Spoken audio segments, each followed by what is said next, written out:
follow the rules 100%. And I watched in Minnesota, where you have the man who ran for Vice President of the United States. Fortunately, he was a disaster.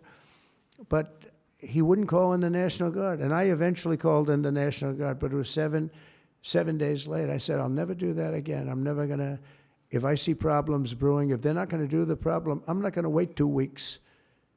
Because that city, Minneapolis, burned down.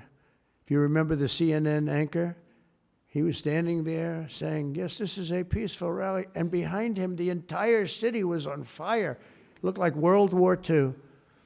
And I appreciate the question. Please.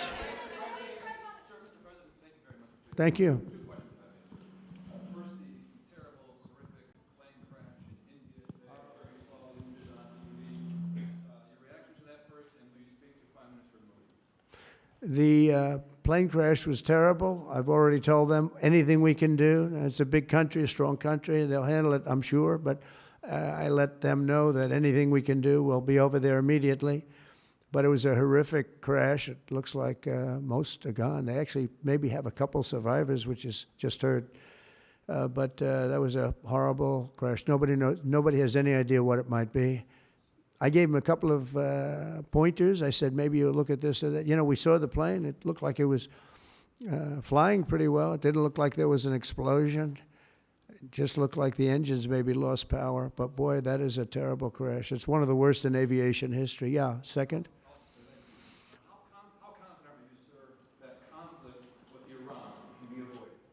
Well, I'd love to avoid the conflict. Iran's going to have to negotiate a little bit tougher, meaning they're going to have to give us some things that they're not willing to give us right now. I'm the last person. I've kept us out of wars. We defeated ISIS completely, 100%, and I haven't had it's peace through strength. I believe in peace through strength. We're the greatest military in the world. I rebuilt the military, as you remember, for 4 years. I rebuilt the military. And then we gave a chunk of it away, but it was still peanuts. It was a lot, but it was peanuts compared to what we rebuilt. Gave it to Afghanistan, one of the most embarrassing moments in the history of our country with the whole withdrawal, the way they withdrew.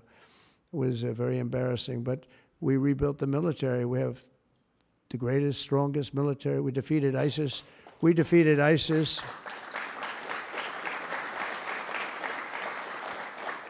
We defeated ISIS in 4 weeks. It was told to be 5 years. It was going to take 5 years, anywhere from 4 to 5 years. We did it in 4 weeks, with, by the way, headed by the general who's now the head of the Joint Chiefs of Staff. That's why he's there. He said it would take 4 weeks, and he did it in 4 weeks. He did actually a little bit faster.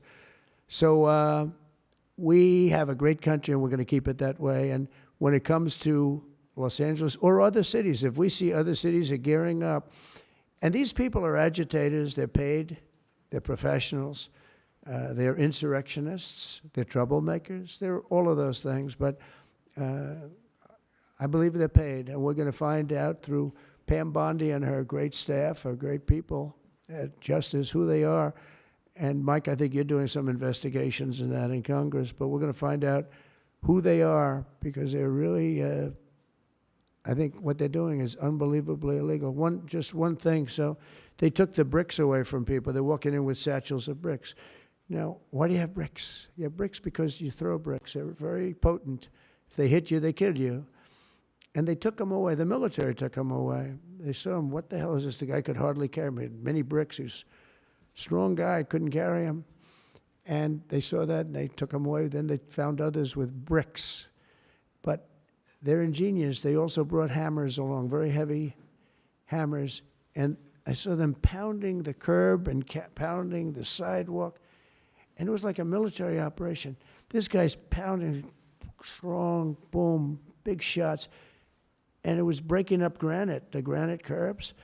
And the granite was breaking up, and the concrete was breaking up. And there was lines of people standing there, and they're handing him. And then he stopped handing them. They just went down and picked him up. It was so professional.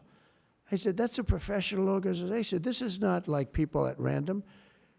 This guy's breaking up because they couldn't use the bricks. So who would think of this even? Did a lot of damage. A lot of curbs are broken. A lot of sidewalks broken. But I never saw that before. That's one I haven't seen. I thought I saw it all. And they have it on tape. And with that people get killed. You know, they go to the bridges and they drop the concrete off the top of the bridge with a car coming along.